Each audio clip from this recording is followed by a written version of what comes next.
Bismillahirrahmanirrahim. Assalamu alaikum. Welcome back with another video. The station is learning art. दोस्तों उम्मीद है कि आप सब खैरियत से होंगे और यकीनन अपना बेहतरीन वक्त गुजारे होंगे। आज का जो टॉपिक है हमारा वो एक शॉर्ट टॉपिक बट इंटरेस्टिंग है और वो टॉपिक है इट्स और इट्स, यानी कि इट्स अपॉस्ट्रोफी एस के साथ और इट्स एक सिंपल जिसमें हमें अक्सर कन्फ्यूजन रहती है और इसके यूज़ में हम अक्सर प्रॉब्लम फेस करते हैं। And most of the time when you are in hurry you might write it's, जो कि अपॉस्ट्रोफी एस के साथ होता है। When you really mean its और other way around, you need to be aware of this mistake and know when to use it. यही है हमारा टॉपिक और इसी से रिलेटेड अब हम जानेंगे।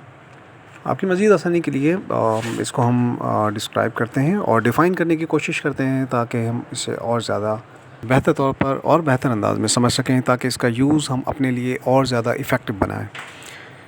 हमेशा याद रखिएगा जो इट्स है ITS जो एक साथ है, इट्स सिंपल, ये यूज़ होता है हिज और हर के लिए। Basically it shows indicating ownership. ये आपने याद रखना है कि इसका रिलेशन, ये किसी चीज़ का रिलेशन किसी चीज़ से शो ऑफ करता है। और जो इट्स है ये शॉर्ट फॉर्म है सिंपल इट इज़ और इट हैज़ की, एंड नथिंग एल्स। इसके अलावा इसका कोई यूज़ नहीं है, जस्ट अ शॉर्ट फॉर्म। कुछ इसके सेंटेंसेस हम बनाते हैं जिससे हम और ज़्यादा बेहतर तौर पे समझ सकेंगे और अपनी अंडरस्टैंडिंग को मज़ीद क्लियर कर सकते हैं।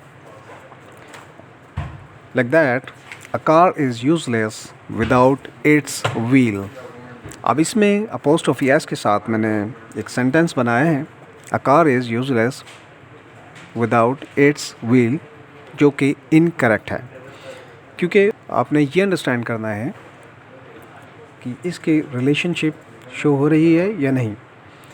अ कार, क्योंकि कार है वो यूज़लेस है अपने व्हील्स के बगैर, तो इनकरेक्ट होगा, जबकि करेक्ट सेंटेंस है a car is useless without its wheel.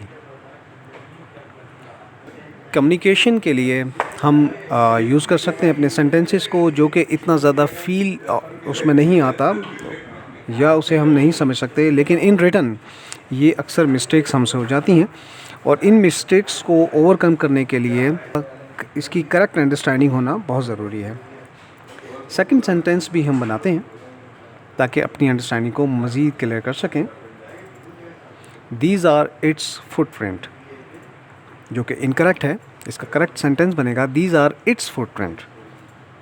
इन दोनों सेंटेंसेस में फ़र्क है और दोनों सेंटेंसेस आपके सामने अवेलेबल हैं ताकि आप इनमें फ़र्क वाज़े तौर पर देख भी सकें। और चीज़ आपने और ज़्यादा ख्याल रखना है इसमें, वो ये है कि जो इट्स आप यूज़ करेंगे जो कि ऑनरशिप से रिलेटेड है, जैसा कि मैंने आपको बताया, उसके लिए जो पर्सन है वो लाइक न्यूट्रल होना चाहिए, यानी कि उसमें मेल और फीमेल का किसी किस्म का कोई डिफ्रेंशिएट नहीं है।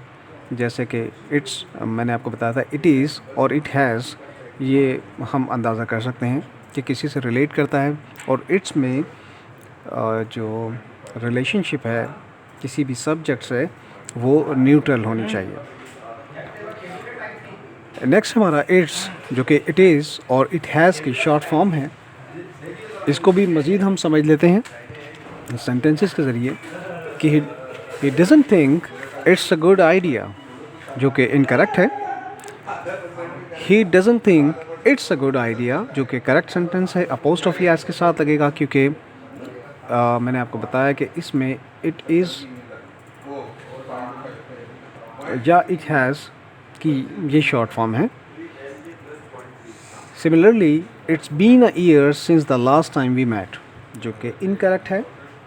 बेसिकली करेक्ट सेंटेंस होगा it's been a year since the last time we met, या it has been a year since the last time we met, हम इसको ये भी कह सकते हैं। और in short form it's been a year since last time we met. तो ये सेंटेंसेस हैं जिसको हम इन सेंटेंसेस के ज़रिए मैं उम्मीद करता हूँ कि आपकी अंडरस्टैंडिंग और ज़्यादा क्लियर हो गई होगी और जो कन्फ्यूजन है यकीनन वो दूर भी हो गई होगी। और इससे आपकी ग्रिप और ज़्यादा स्ट्रॉन्ग हो गई होगी। Have a wonderful learning. अपना बहुत ज़्यादा ख्याल रखें। नेक्स्ट वीडियो में हम जल्द ही आपसे मुलाकात करेंगे। Till then take care. अल्लाह हाफिज़।